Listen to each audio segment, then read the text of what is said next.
Assalamualaikum warahmatullahi wabarakatuh.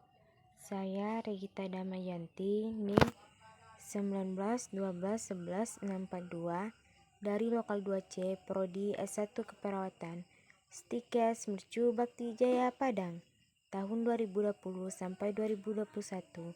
Di sini saya akan mencoba menjelaskan tentang anatomi fisiologi pernafasan.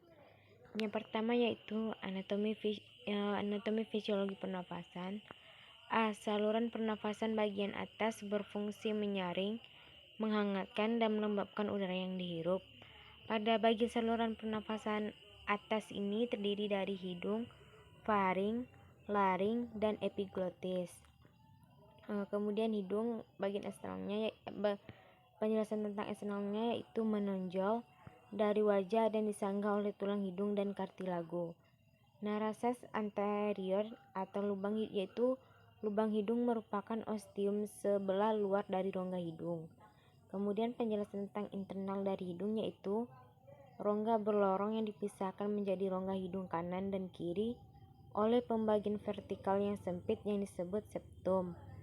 Kemudian masing-masing septum dibagi menjadi 3 bagian. Saluran penonjolan turbinasi disebut konka dari dinding lateral.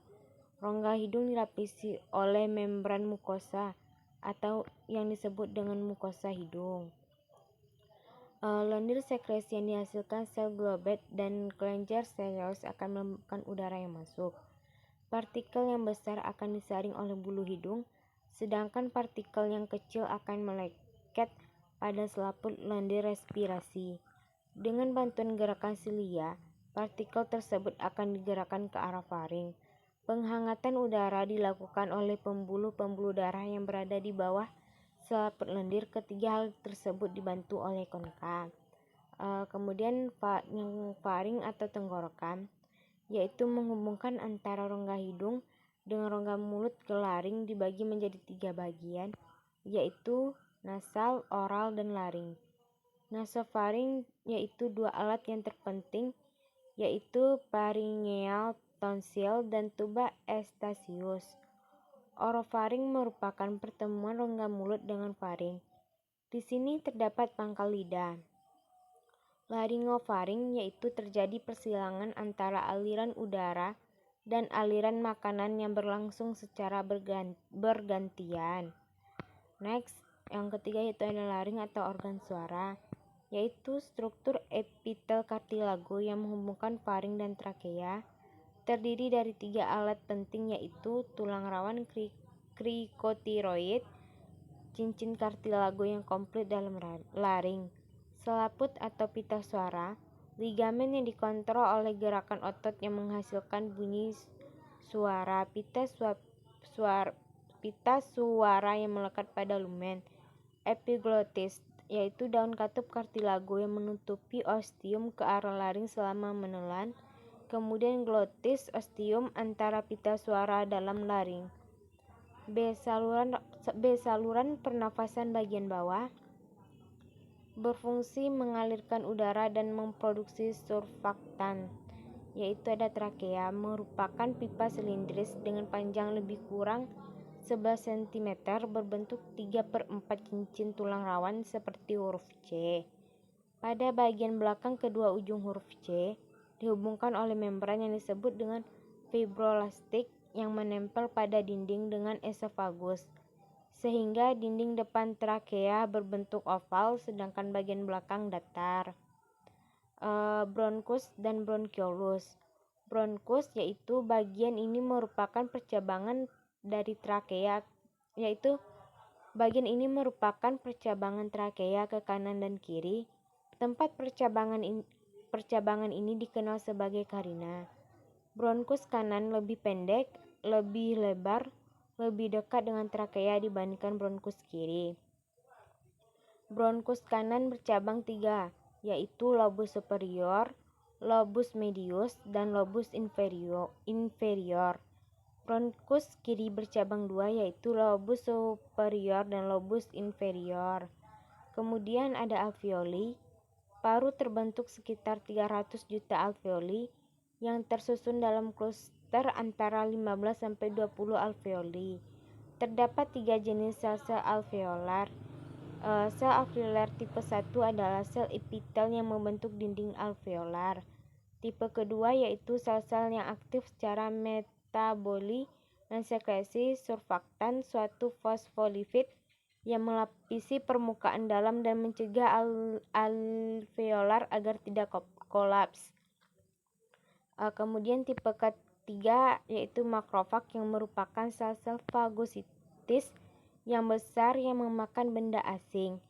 Masing-masing yaitu terdapat dari lendir bakteri dan bekerja sebagai mekanisme pertahanan yang penting.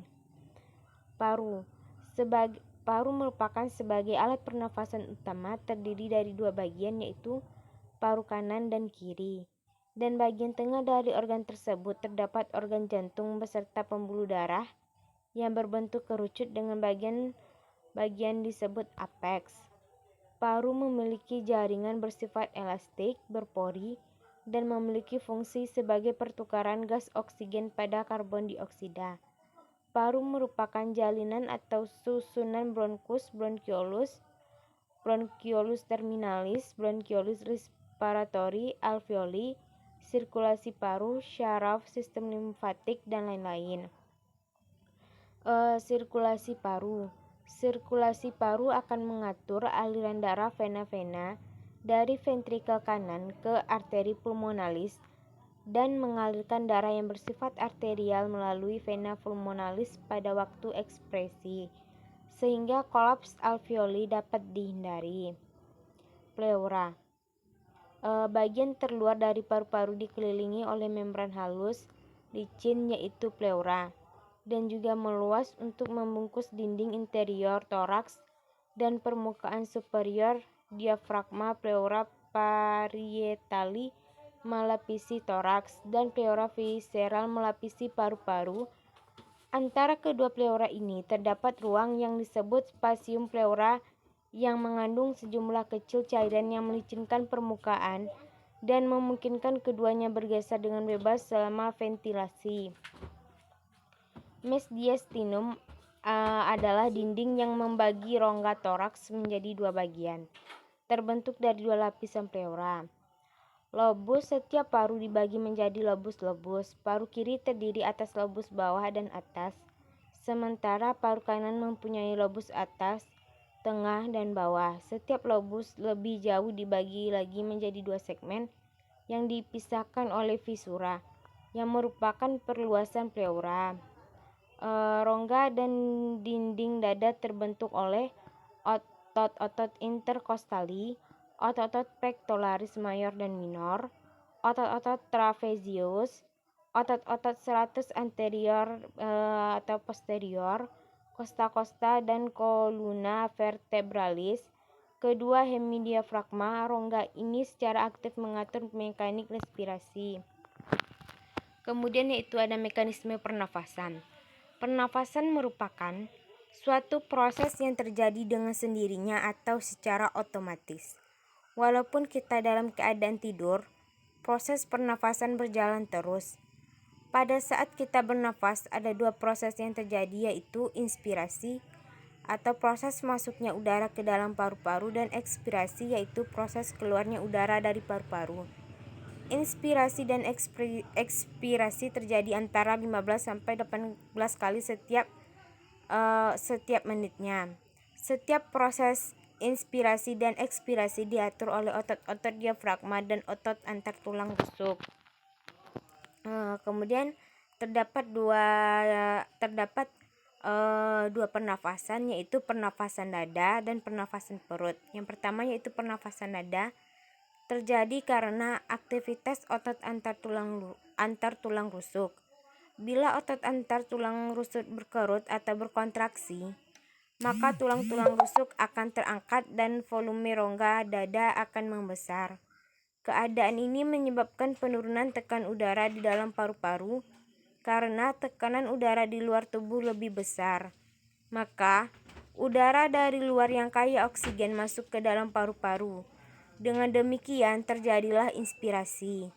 Bila otot-otot antar tulang rusuk mengendor atau relaksasi, yaitu kembali pada posisi semula, maka tulang-tulang rusuk akan tertekan, akibatnya volume rongga dada mengecil.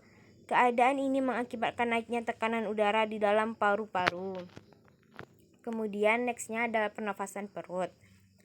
Pernafasan perut terjadi karena aktivitas otot-otot diafragma yang membatasi rongga perut dan rongga dada.